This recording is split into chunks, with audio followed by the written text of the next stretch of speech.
Pode se assentar, ficar à vontade. Vamos lá, obrigado, Music. Deus abençoe a vida de vocês. Então vamos lá, gente. Vamos lá. Queria convidar vocês a estar abrindo em Esther, a Bíblia, né? Em Esther 4, a gente vai ler os versículos 13 e 14. Se puder, já coloca o tema para mim, por gentileza. Hoje a gente quer falar sobre um tema. Põe o tema primeiro, por favor. Isso. Fiel ou popular? Deus vem por esses dias trabalhando no meu coração uma coisa. E nós não tínhamos combinado nada. Não vou ler o mesmo texto, mas é a mesma linha. Então vamos lá, Esther 4:13, e lemos: Não pense que você escapará por estar no palácio do rei. Você mais do que os judeus, pois se você ficar calado agora, de algum outro lugar virão socorro e libertação para os judeus. Mas você e a família de seu pai morrerão. Quem sabe se você não chegou a essa posição precisamente para um momento como esse. Vamos orar. Pai, te agradecemos, Deus, por mais dia. Te agradecemos, Pai, por tudo que o Senhor tem realizado por nós, em nós e através de nós. Deus, eu te agradeço, porque se eu estou aqui hoje, Deus, é pela sua vontade. Te agradeço, Senhor, e te peço que aqui em cima não seja eu, não seja a minha carne, não sejam as minhas ideias, Pai, mas que seja a sua palavra manifesta através de mim.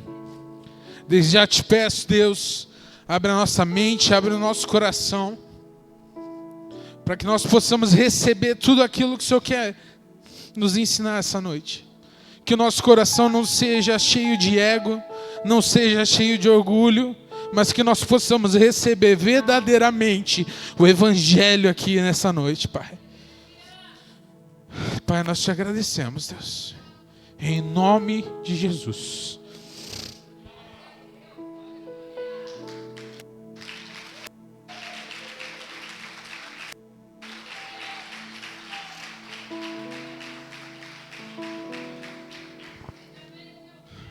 Glória a Deus. Gente, Deus trouxe ao meu coração uma coisa que tem me incomodado a respeito da igreja faz algum tempo. Se você puder tirar o médio do microfone e aumentar um pouquinho o agudo, eu agradeço bastante. Se nós olharmos para a igreja hoje, em comparação ao que era a igreja nos anos 90, nos anos 80, nós vemos uma discrepância muito grande. E a igreja, eu digo a igreja evangélica. Porque se a gente olhar para a igreja evangélica nos anos 90, a gente está falando de uma igreja marginalizada, de uma igreja, quando você falava de um evangélico, você pensava em alguém pobre, alguém simples, alguém que não tinha riqueza, alguém que tomava como a religião a sua última saída. E aos longos dos anos nós vamos vendo uma mudança com relação a isso. Hoje a realidade é totalmente diferente. A igreja, ela representa não só uma quantidade grande da população. Hoje a igreja, falando da igreja evangélica, a gente está falando de 1/3 da população brasileira. É um número extremamente expressivo. A gente tem influência, a gente influencia não só politicamente, como economicamente, culturalmente. É uma igreja talvez muito forte na nossa população. Existe uma projeção que diz que até 2030, 50% da população brasileira será evangélica. E eu não sei você, eu não sei se eu consigo talvez comemorar esse número. Eu tenho uma certa neutralidade quanto a esse fato. Eu não consigo pensar talvez, nossa, que massa. pelo que tem sido feito pela igreja, porque pelo que tem sido feito muitas vezes por nós. Nós crescemos, ganhamos influência e, cara, o microfone tá, não sei se é para mim aqui ou é para fora, mas ele tá bem esquisito. Se conseguir dar um voluminho, eu tô colando bastante aqui. Agradeço.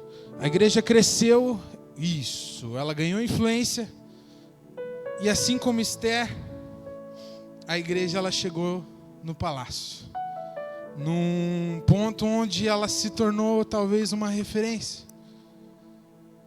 E eu quero só trazer rapidinho um know-how de quem era Esther, uma história de quem era Esther. Esther era uma jovem órfã judia. Ela foi criada pelo primo dela, Mordecai, que foi quem deu essa palavra para ela. Ela vivia como estrangeiro no Império Persa. Alguém que, pelo critério humano, era alguém marginal. Assim como a igreja nos anos 90. E pela sua beleza, porque ela era uma moça muito bonita, ela foi levada até o palácio e se tornou rainha. Depois, se você quiser, você vai lá e lê a história completa. Não vamos nos ater a isso. Mas do total anonimato de uma pessoa que não era nada, ela se encontra agora como rainha, no trono. Ela cresceu, se tornou influente. Mas o que parecia apenas um crescimento pessoal, estava prestes a se revelar um propósito muito maior. Aonde Deus colocou ela para que o povo judeu não continuasse sofrendo. O povo judeu ele estava em ameaça de extermínio por um decreto do rei. E Mordecai ele chega até Esther falando: Esther, você tem que falar com o rei. Você tem que pedir ajuda pelo povo judeu, porque o povo judeu vai ser exterminado. Esther fala para Mordecai: mas se eu falar com o rei, eu posso ser morta. Porque se eu falar com o rei, eu estou indo contra a lei. E se eu ir contra a lei, e sou Esther na posição de rainha. Se eu ir contra a lei, o rei me manda matar. Mas Mordecai fala: mas você não está aí porque Deus te colocou aí?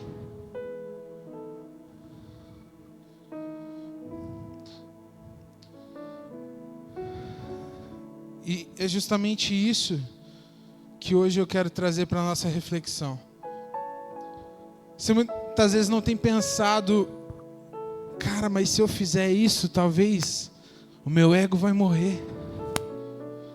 Se eu não fizer isso, talvez, se eu fizer isso que Deus está me direcionando, talvez minhas finanças vão morrer. Se eu fizer isso, talvez minha imagem vai morrer. Mas eu quero te fazer uma pergunta essa noite. Será que onde Deus te colocou, onde você está hoje, não é justamente para que você viva o propósito de Deus?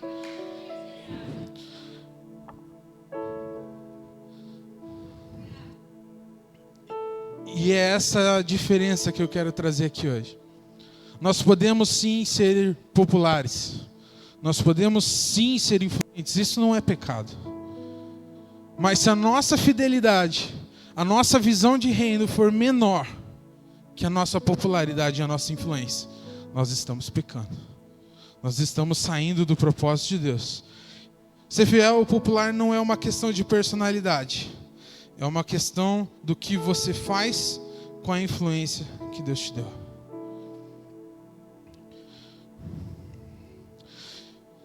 Naquele momento, Esther tinha mais influência que qualquer outro judeu.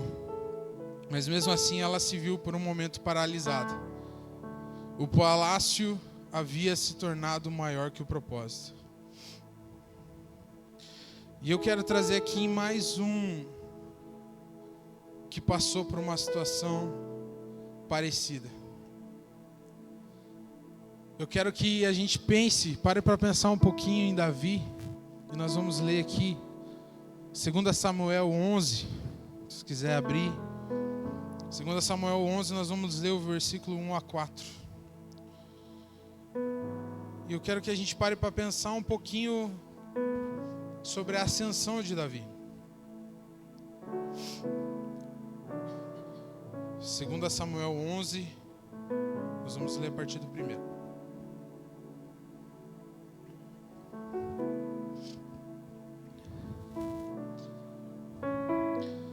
Na primavera, época em que os reis saem para a guerra, Davi enviou Joabe com os seus oficiais e todo o exército de Israel. Eles devastaram os amonitas e sitiaram Rabá.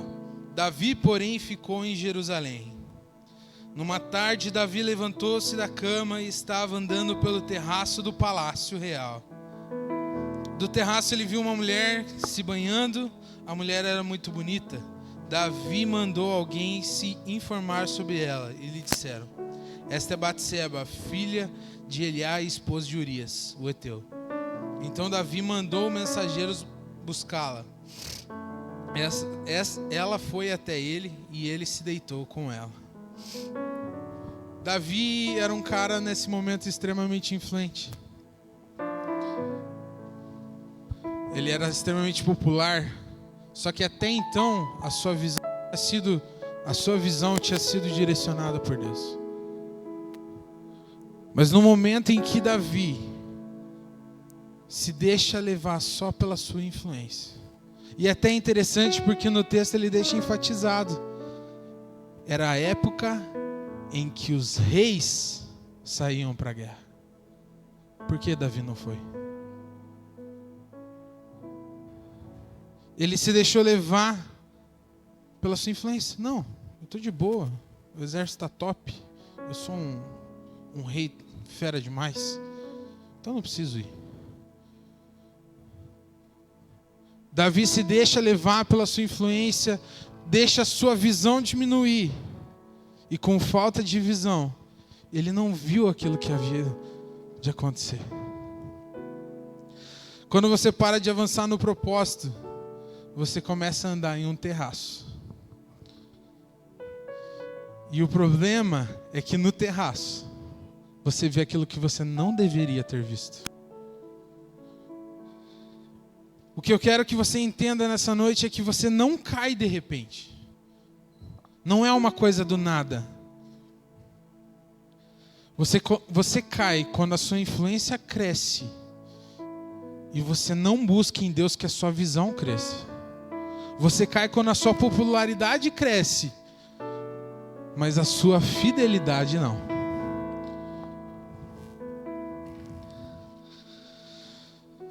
A pergunta que você tem que fazer hoje não é: o que será que eu estou fazendo de errado?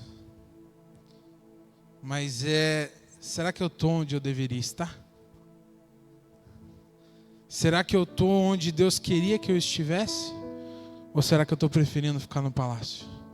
Eu estou preferindo ficar nesse ambiente de conforto. Algumas coisas em Deus machucam sim, doem, são difíceis de fazer. Mas eu prefiro, talvez, é melhor, com certeza, que nós estejamos nesse ambiente que muitas vezes nos machuca, mas para que nós possamos cumprir o propósito de Deus. De nada vale o conforto se não for com Ele. Amém?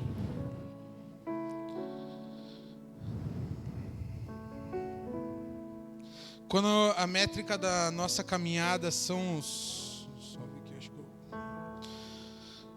Quando a métrica da nossa caminhada são os mesmos números que o mundo usa, seguidores, aprovação, alcance, prestígio, nesse momento nós já perdemos totalmente o eixo.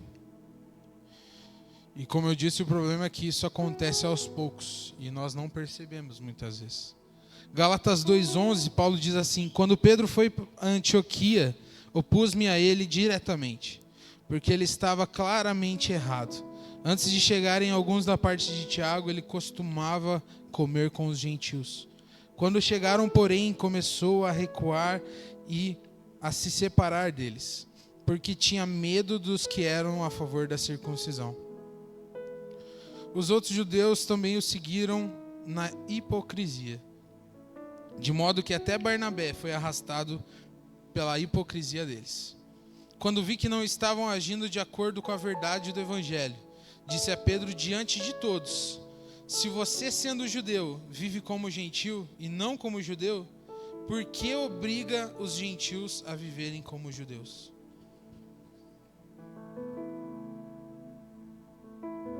Nesse momento aqui, Pedro não tinha negado Jesus. Já tinha negado, mas não agora. Ele simplesmente se ajustou ao comportamento conforme a audiência que estava. Ele se permitiu amoldar aqueles que estavam em volta. Só que Paulo deixa muito claro que isso é não agir de acordo com a verdade do Evangelho. Você tem se permitido amoldar por aqueles que estão à tua volta? Você tem se permitido amoldar de acordo com a sua audiência? Ou você se permite viver o Evangelho independente de quem está ao teu redor?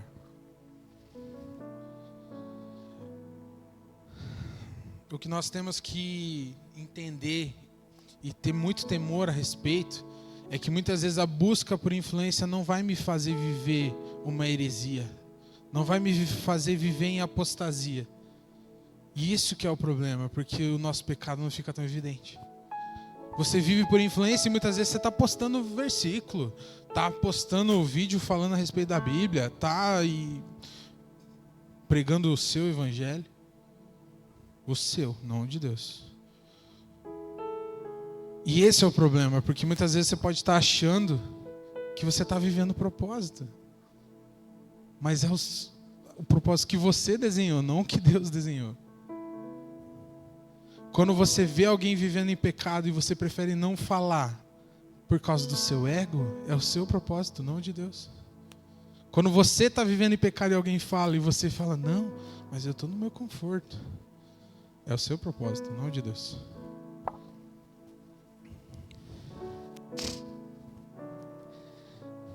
Jeremias 6:13. Se quiser abrir, vamos lá. Tem bastante versículo aqui, mas vocês gostam de abrir. Vocês gostam de abrir Bíblia ou não? Amém, já estava ficando preocupado já. Quem não gosta vai ter que aprender a gostar. Jeremias 6:13.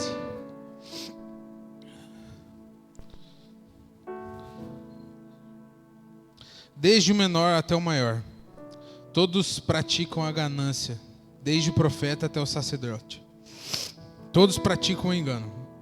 Curam superficialmente o ferimento do meu povo, dizendo, paz, paz, quando não há paz. Acaso se envergonham das suas práticas detestáveis? Não, de modo algum. Eles nem sabem o que é envergonhar-se, por isso cairão entre os caídos. Quando eu os punir, tropeçarão, diz o Senhor. O que nós temos que entender é que essa discrepância, ela não acontece só nos confrontos. Ela acontece no nosso dia a dia, nas nossas escolhas cotidianas. E o microfone está bugando.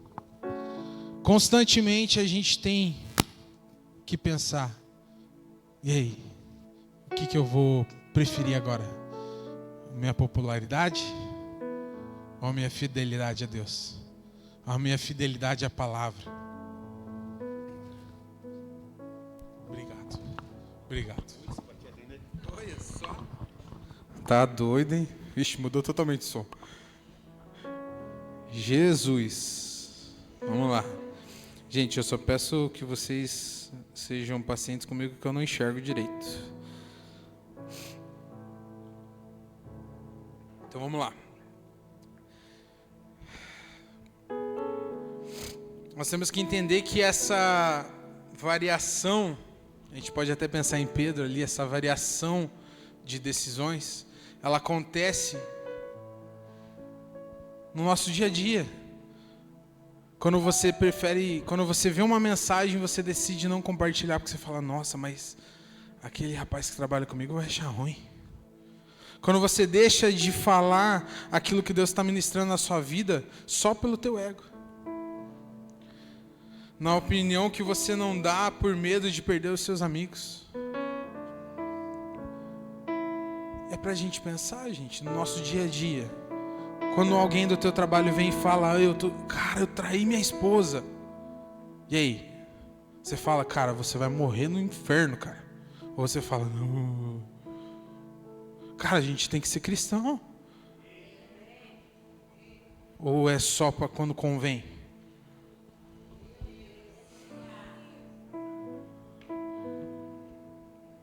Nós temos que parar de suavizar a nossa postura de cristãos só para manter amigos. Nós temos que parar de suavizar a nossa postura de cristãos só para manter os nossos seguidores. E eu não estou falando só de seguidor no Instagram, gente. A gente sempre tem uma rodinha. E muitas vezes a gente prefere manter a rodinha do que manter o nosso nome no livro da vida.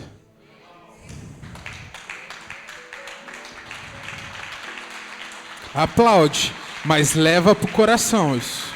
Reveja as suas atitudes. Reveja como você tem vivido. Porque de nada vale você dar um glória a Deus aqui se amanhã você está fazendo de novo o seu erro.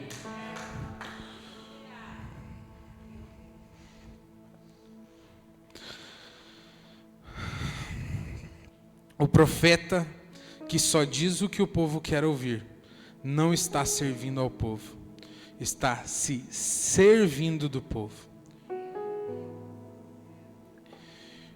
E o problema maior aqui é que quando um corpo inteiro opera assim, quando uma igreja inteira opera assim, ela se torna extremamente relevante para o mundo e irrelevante para o reino. E o que nós temos que entender é que se Deus viesse para que você estivesse no topo, Ele estaria pregado numa escada, não numa cruz. Então nós temos que rever a nossa vida. Nós temos que rever o que nós temos buscado. Nós podemos sim chegar no topo, mas para que o nome de Cristo esteja no topo, não para que o nosso nome chegue lá.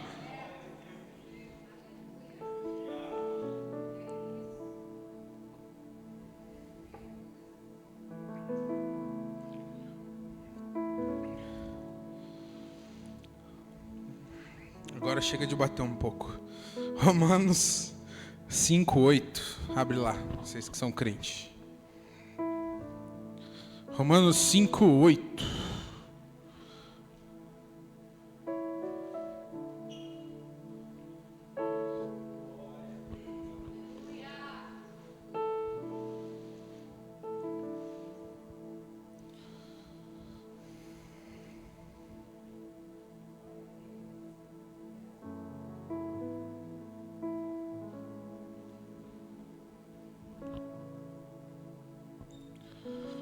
Mas nisto Deus demonstra o seu amor por nós. Cristo morreu em nosso lugar, apesar de sermos pecadores. Antes da gente começar a pensar em como agir, eu tenho certeza que todos aqui ficaram pensando, cara, talvez aquele dia eu deixei de falar um negócio que eu podia ter falado. Eu deixei de agir de um jeito que eu deveria ter agido. Mas antes de você pensar, não, amanhã eu vou agir do jeito certo, é importante que você entenda que antes de tudo, você tem que voltar ao Evangelho de Cristo. Cristo não agiu somente para construir uma base de seguidores. Ele agiu porque ele tinha uma visão clara do que estava em jogo. O Evangelho de Cristo hoje nos chama de volta. Não um evangelho que gira em torno do nosso ego, que muitas vezes é o que nós temos pregado, mas um que nos coloca a serviço de algo maior.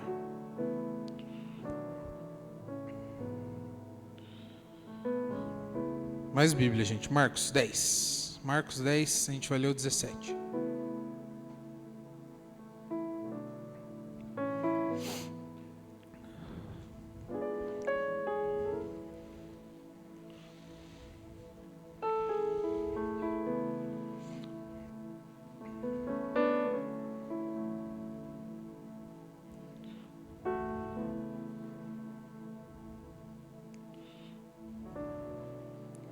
Marcos 10, 17.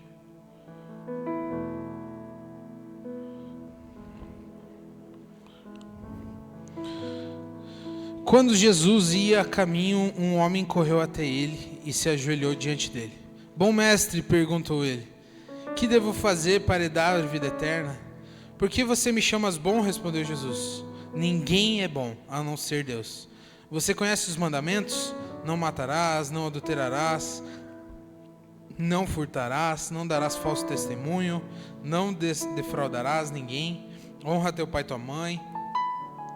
Mestre, disse o homem, todos esses tenho guardado, desde a minha juventude. Jesus olhou para ele e o amou. Uma coisa você ainda não tem, disse ele. Vá, venda tudo o que possui e dê o dinheiro aos pobres, e você terá um tesouro no céu. Depois venha e siga-me. A face do homem caiu ao ouvir isso, e ele foi embora triste, pois tinha muitas riquezas.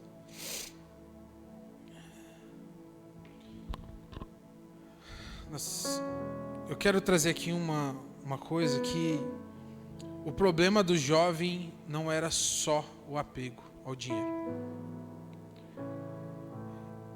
E é por isso que eu quero que nós pensamos, porque muitas vezes a gente olha para esse texto e pensa isso. Não, ele não quis porque ele era apegado ao dinheiro.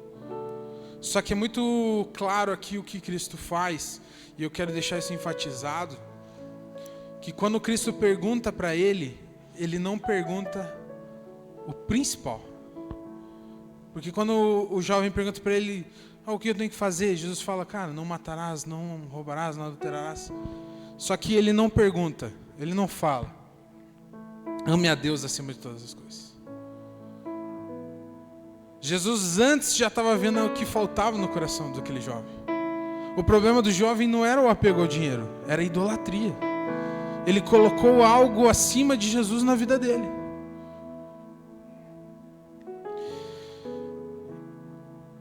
Jesus o amou e o confrontou. Ele não negociou um pelo outro. E assim também tem que ser a nossa atitude.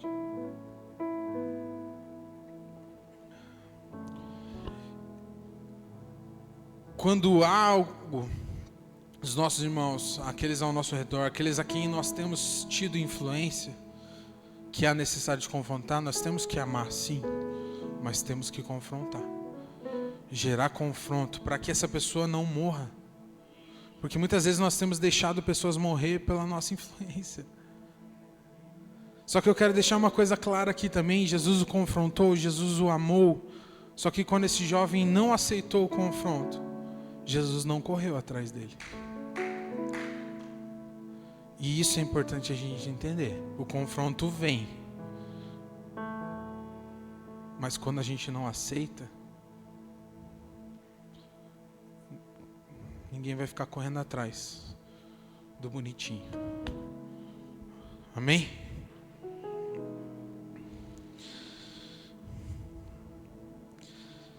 É muito interessante que Esther estava lá com medo. Não, eu não posso confrontar o rei, porque se eu entrar lá e confrontar o rei, eu vou morrer.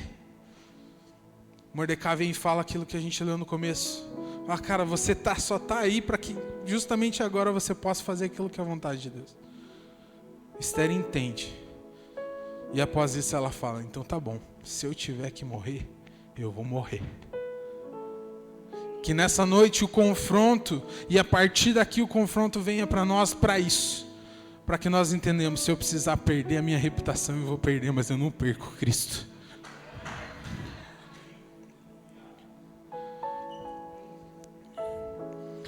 Aquele que está sendo governado pelo reino, ele adota essa postura. O confronto vem, mas eu entendo. Eu me posiciono perante esse confronto. Nosso custo pessoal não é mais importante. A nossa reputação não é mais importante do que a nossa vida em Deus, que o nosso propósito, que a nossa fidelidade.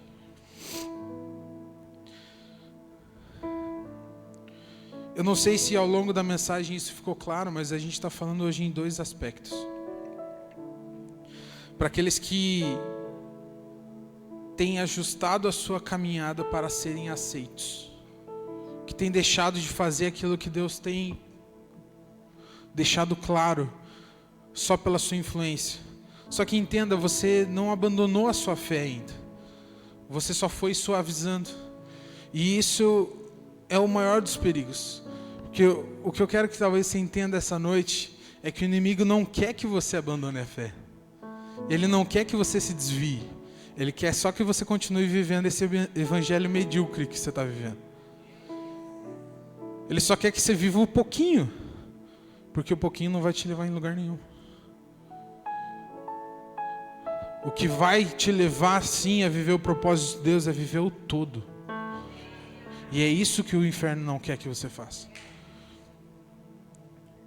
O que eu quero que você entenda é que a pergunta de Mordecai é justamente para você, que hoje está entendendo isso. Cara, se você está onde você está, é porque Deus te colocou lá. Pare de olhar para o seu trabalho só como uma fonte de renda.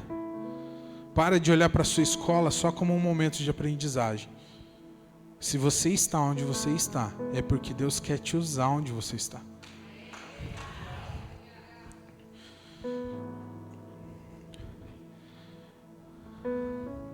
E aqui fica o convite a sair do palácio. Ficar no palácio quando você deveria estar na guerra não é sabedoria, é omissão. Nós temos nos omitido diariamente pelo nosso conforto. Nós temos nos omitido diariamente aquilo que nós deveríamos estar entregando de Deus, pela nossa influência, pela nossa reputação.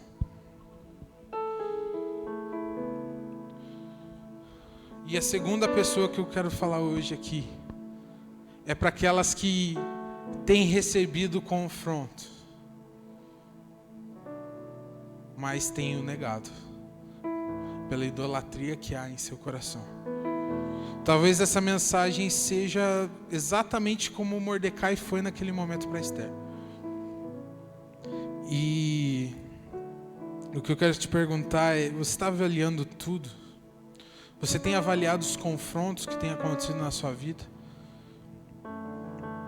Ou você só está olhando muitas vezes para o mensageiro e falando, mas ele tem também problema? Por que eu vou ouvir? É só uma mula?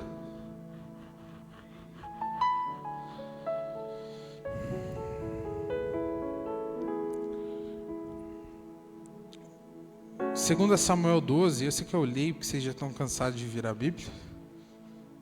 Ih, tão fraco. Vocês estão cansados de ver a Bíblia?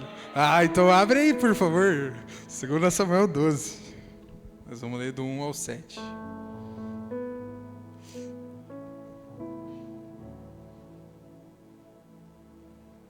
Me ajuda, querido, que eu sou um camelinho para tomar água. Obrigado. Abriram, segundo Samuel 12? Tá aqui? A gente vai ler até o 17, tá? Yahvé enviou o seu mensageiro Natã para falar a Davi. Assim que chegou à presença de Davi, lhe propôs um dilema. Numa cidade havia 2 homens, um rico e outro pobre. O rico possuía inúmeras ovelhas e grandes manadas. Entretanto, o pobre nada tinha senão uma única cordeirinha que havia comprado. Com muito custo, ele cuidou dela com carinho e ela cresceu com ele e com seus filhos. Ela se alimentava em sua companhia, bebia do seu copo e até adormecia em seus braços. E ele a considerava como carne da sua carne. Certo dia, um forasteiro chegou à residência do homem rico. Mas esse não quis lançar mão de uma de suas próprias ovelhas ou de seus muitos bois a fim de oferecer-lhe uma refeição. Em vez disto, tomou a cordeira que pertencia ao pobre e a serviu ao visitante. No mesmo instante, Davi se encheu de ira contra aquele homem e afirmou a Natã: juro por Yahvé, o nome do Senhor, que o homem que cometeu tamanha impiedade merece a pena de morte. Antes, porém, deverá pagar 4 vezes o preço da cordeira. Então, porquanto agiu sem misericórdia. Então Natan revelou a Davi: esse homem és tu. Até aí, beleza. Não sei se você entendeu o que aconteceu aqui, mas a gente leu. Antes, Davi foi lá e pegou a mulher de outro. Natan, enviado por Deus, chega lá e fala: cara, ó, tinha um cara com uma ovelhinha e outro com um monte. O cara que tinha um monte foi lá e roubou a ovelhinha do que só tinha uma. E o problema é que muitas vezes nós agimos igual a Davi. A gente fica irado. De onde já se veio fazer uma coisa dessa? Mas Natan vem, usado por Deus, e fala: cara, esse cara é você. Natan não se preocupou em proteger o seu relacionamento com o rei.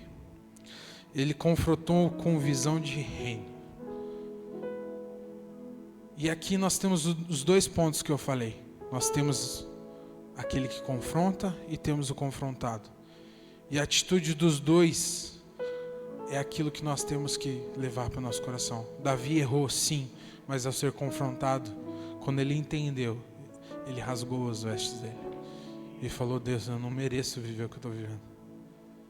Sou falho, eu mereço morrer. Mas Natan, na posição daquele que foi enviado a confrontar Davi. Eu não sei se você consegue entender o tamanho que Davi era já naquele momento. Davi era o rei, Davi era o cara, a posição maior. E mesmo assim, Natan não foi movido por influência. Natan não foi movido por popularidade. Natan não foi movido por ego. Mas Natan foi movido pelo mover de Deus, pela visão do reino. Já indo para o final, sobrou ainda 5 minutinhos. Se o music quiser subindo também, fica à vontade. Provérbios 27 vai dizer assim: melhor é a repreensão franca do que o amor oculto. As feridas de um amigo são fiéis, mas os beijos do inimigo são enganosos. O inimigo prefere agradar, o amigo prefere salvar. E é isso que eu quero que você entenda na sua vida hoje. Se coloque no seu ambiente e pense: será que eu estou sendo amigo daqueles que eu digo ser amigo? Ou eu estou sendo inimigo e deixando o cara que morra? Não estou nem aí, não tem nada a ver comigo, não me interfere. Eu prefiro ter o cara do meu lado morrendo do que muitas vezes o cara se afastar de mim, mas eu saber que ele pode ser salvo. Você está mais preocupado em quem essa pessoa representa para você aqui do que em ela vai ser no céu. Meu Deus, de quanto egoísmo nós temos nos enchido a ponto de se preocupar só com o que é terreno.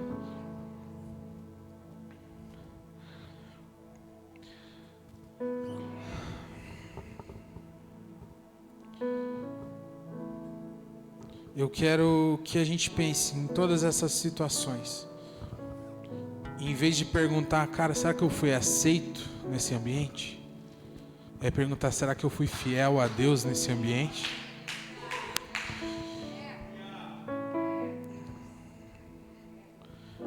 E é importante nós entendermos que quando você é fiel, a sua parte você fez. O restante só cabe a Deus. E pode ser que você confronte. E eu não estou falando aqui, é muito importante a gente ter esse temor. Não estou falando aqui para você sair confrontando todo mundo. Não é isso. Nós temos que ter sabedoria em Deus. Mas será que a gente não tem deixado muitas vezes as coisas justamente por causa disso? Não vou confrontar. Mas em todas essas situações, eu quero que você pare para pensar: eu estou sendo fiel? Isso tem representado a minha relevância no reino? As minhas atitudes têm representado relevância ao reino?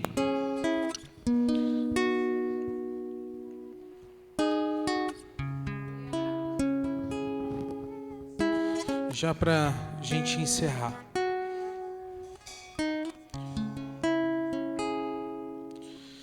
eu quero que você pense hoje justamente, pode se colocar de pé.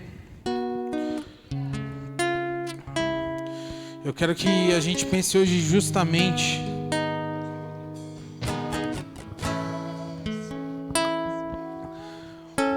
nesses dois ambientes. E assim, eu não estou falando que você vai viver um ou outro, tá? Na maioria das vezes a gente vive as duas coisas simultaneamente. A gente está sendo confrontado e Deus está nos colocando em ambiente de confronto. Eu quero trazer hoje uma reflexão justamente disso. Porque se a gente parar para olhar para a igreja, como eu falei no começo, se a gente pega os louvores lá de trás, cara, era só guerra. O nosso general é Cristo, não sei o que, e guerra, e guerra, e guerra, e guerra. Hoje o cristão se acomodou. Hoje, aqui, ó, não, vou chorar. O cristão foi feito para guerrear, para ganhar vidas com a força de Deus. E eu quero te chamar para esse ambiente de guerra. Uma guerra que não necessariamente é você contra as pessoas do mundo. A nossa luta não é essa. A nossa luta é contra principados e potestades. E eu quero te convidar, você que olhou para a sua vida hoje, e você está falando, cara, eu estou rejeitando todo confronto. Além de rejeitar, ainda estou julgando os outros. Ou você está pensando assim, cara, Deus me colocou num ambiente onde eu tenho acesso a milhares de pessoas e eu não estou fazendo nada.